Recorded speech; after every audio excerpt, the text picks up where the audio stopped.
Just to give you some kind of context on this story, a bit of background. My name's John Campbell, and I was born in 1957, and now it's 2016, so to save you working it out, I'm currently 58.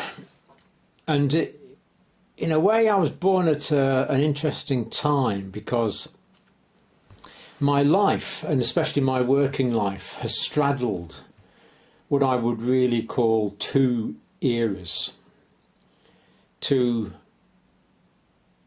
consecutive but very different periods of time in some ways.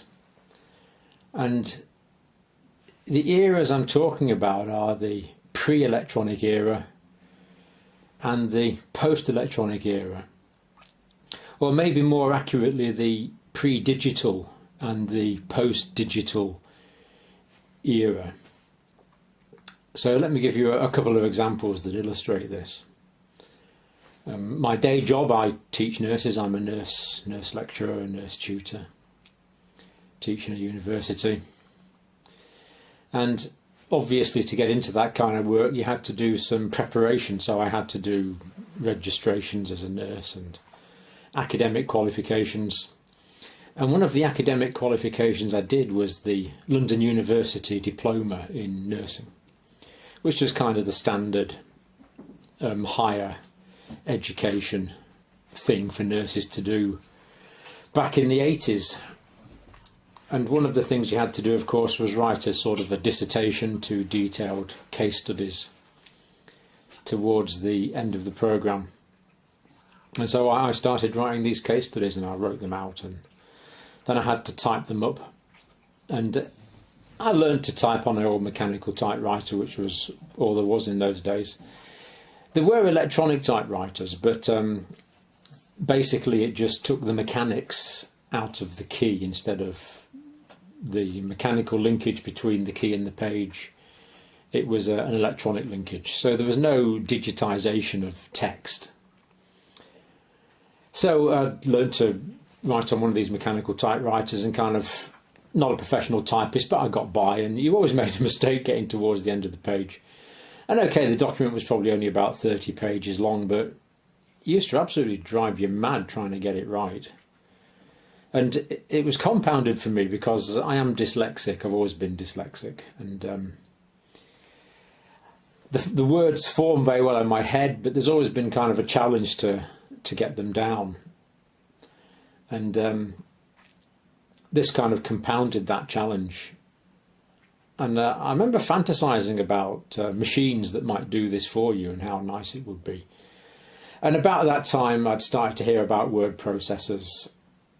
They weren't readily available in the early 80s, and I think the Treasury probably had one, the government had one, and there's probably about 2 word processors in the country.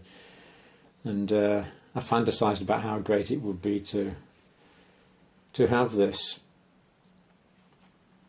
Anyway, I managed to get that qualification eventually, and but I did have to hire a professional typist.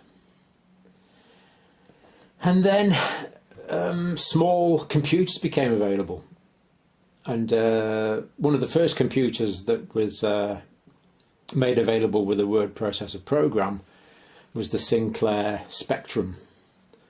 I think it was a 64K, which of course was a huge amount of memory at the time, the 64K Spectrum. And you used to load your word processor up with a tape, but you could word process.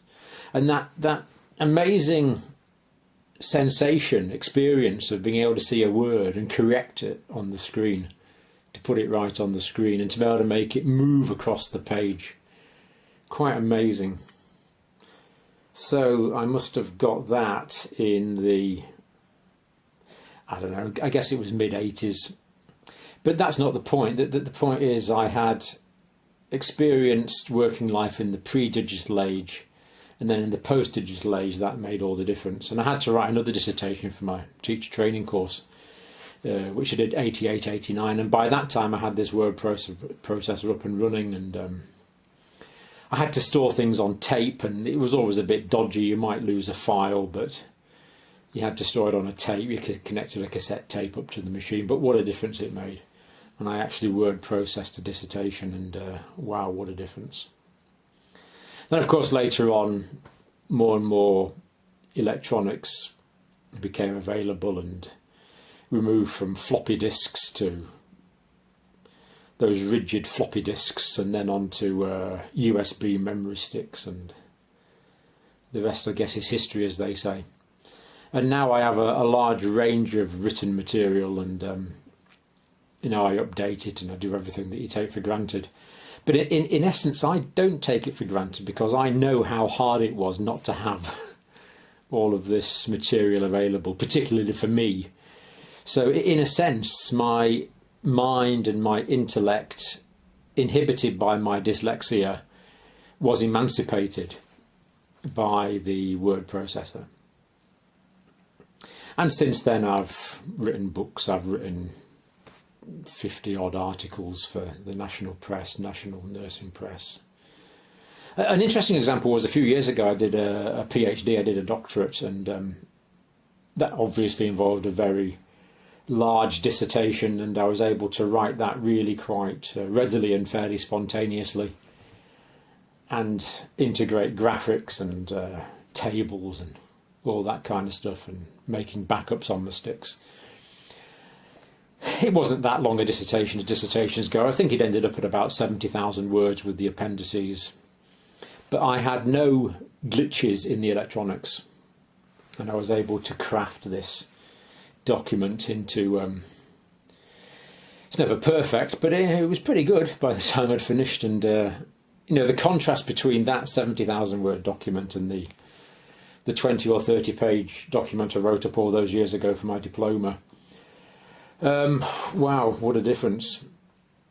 So my whole ability to create and conceptualize and compose words has been liberated by the word processor.